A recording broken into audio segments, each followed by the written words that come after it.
D-Day, June 6, 1944. This was a battlefield of ideas. Freedom versus tyranny. Compassion versus oppression.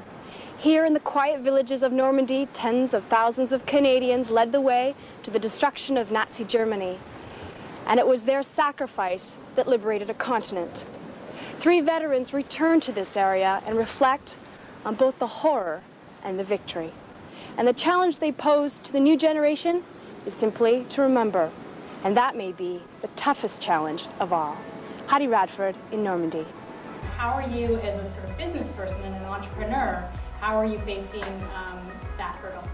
Seriously, I'm gonna make a machine that smells good. Really? So, All right, Tim. Now it's our turn. Okay, you're done. I'm gonna convert the pictures into perfume. It's changing. I mean, the people paid $45 to come sit in a garage tonight to talk about art. I think people are starting to want that. I mean, people are so excited. They want the unexpected. But they also want to be connected. When a band starts playing, and they're playing at the Purple Haze, or playing at Woodstock, what sort of gives them that momentum to keep going? I mean, what is the sort of thrill of playing? What is the thrill? Because they're not being paid a lot of money. I mean, let's be honest, there's not a lot of money when you're first starting there can be a lot of money made. Seriously? Oh, yeah. Like what kind of money? So what are we going to do here to be innovative? Because we have a lot of resources here. We have a lot of imagination here as well. We don't have the desperation. We don't have the empty buildings. But I said in my little opener, I don't want complacency. That makes me nervous. That makes me, worry that we're just sort of fat and happy. And I think that we have to push that. And we have to think of ways to do it that's more innovative. Didn't you just say it? I mean, didn't you just say... Tell me. You'd get shot here for sledding down steps. But sledding down steps is fun. But that's the great thing about this book is you've got some of the unpublished stuff in there. Like, why does it not get published? I mean, you'll have to ask our editors that. I mean, occasionally they get a bee in their bonnet about one thing or another. Now, do a lot of these politicians, and I talked to you about this before, do they come up and think like they're your buddy? Like, does Brian Mulroney think he's a great friend? Does Joe Clark really feel like he's in there with Terry? No, you know? No.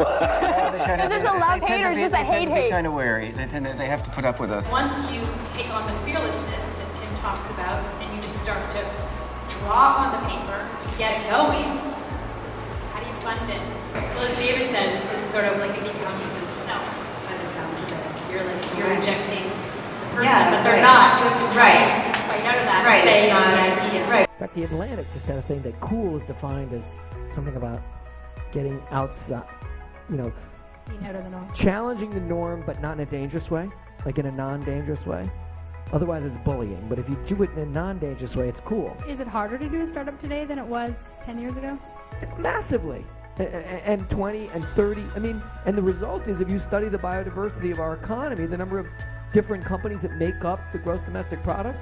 Well, I feel like you both definitely are in spaces that are just going to continue to skyrocket right now. So it's exciting to have you here tonight.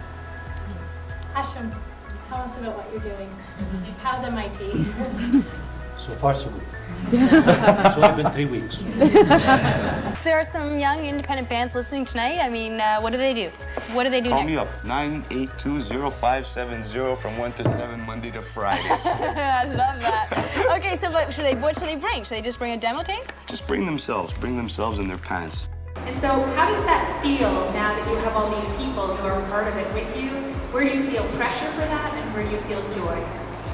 How do we create those moments that are whooshing, not to the extent of David Foster Wallace, where you're trying to create something alone that has meaning all the time and there's pressure, but how do we all come together and create something that has this whooshing? And that's what I do hope we take away a bit tonight. I mean, Colbert was very funny. He said, so we used to have Jesus and now we've got what, like 4th and 3? Is that what it is? And I thought, well, at least we've still got 4th and 3. Last question from me. Each of you give me a little bit of a crystal ball, your specific industry. What do you see happening? Give us a little, you could go wild. It can be 20 years from now. What's the big thing in architecture, genetics, cancer research that you're hoping for or you think that we'll see in our life?